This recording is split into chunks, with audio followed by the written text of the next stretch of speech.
What's up, my mathletes? That's right, Mr. Muscarella coming at you. And in this video, we're going to take a review, a trip down memory lane for solving quadratic equations by taking square roots.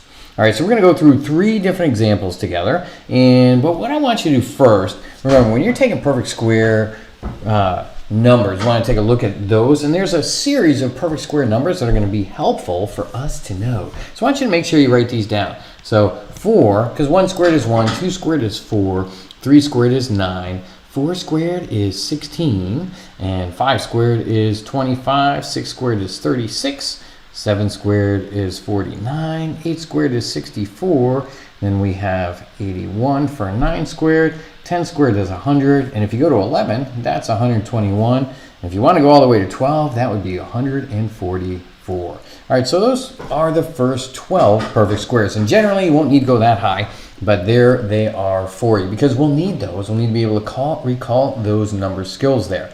So in our first example, let's go ahead and take a look at this equation here. So -4 minus 2r squared equals -124. So the first thing we want to do is we want to notice there is only one, so I'm going to circle it here, only one quadratic term.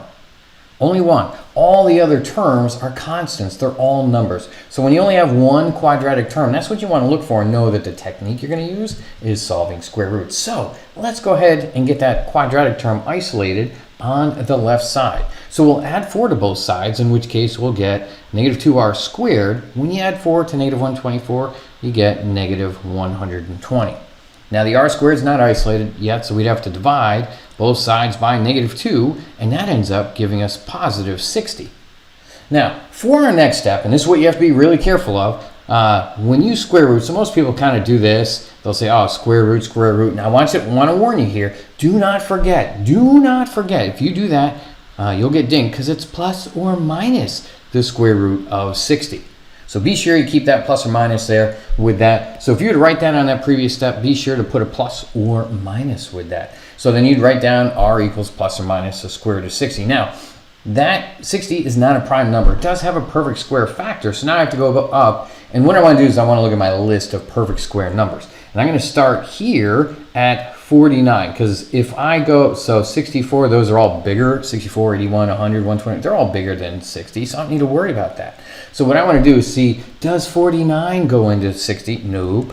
Does 36 go into 60? Nope. And I want to try each one of those perfect square factors.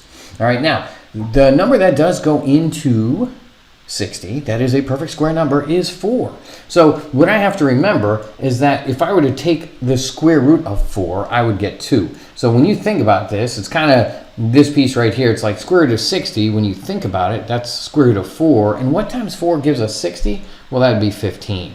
So those two components together, those two pieces, when we multiply them together, they would give us 60 and square root of 60. But I can simplify the square root of 4. So you might want to write that like this just to help keep yourself organized. And then below that, of course, we know that the square root of 4 is 2. So your final answer would be plus or minus 2 square root of 15. Because we can't simplify square root of 15 any further. So you want to look for the largest square root factor that goes into 60, and that, of course, is 4. So that's our first example there for this suite here. Now we take a look at this next one here. Check this one out. We got 3n squared plus 10 equals -2. Now we already have n squared. Isolate that quadratic terms on the left. So what we're going to do is move that 10 over the other side. So when we subtract that, we'll end up with 3n squared equals -12. Dividing both sides by 3, we get -4. And then, of course, we're not going to forget our square root being plus or minus the square root of -4. Now here's the thing that's a little bit different. Square root of 4, if we just had that, square root of 4, we're like, oh, that's easy, bro, that's just 2.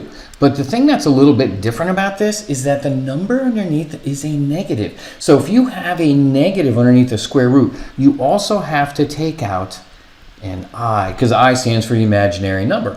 Because the square root of -4 is going to be 2i. So again, negative underneath the square root, make sure you put an I with your answer. And the I will go after the constant. All right, so the answer for number 2 is just plus or minus 2i. All right, so those are our first 2 examples. Now what I want you to do is go ahead, hit pause, Try example 3 on your own, and then come back in a moment and check it out and see how you did. So all right, rock stars, how did we do? Hopefully you added 4 to both sides, came up with negative 42.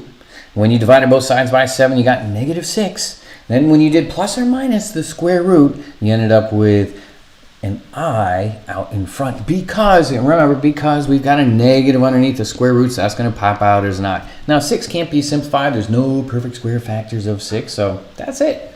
So that's all we got for this one, boys and girls. Thank you guys for watching, and I will catch up with you again later, my friends. Make it a great day as always, and I'll catch up with you soon. Peace out.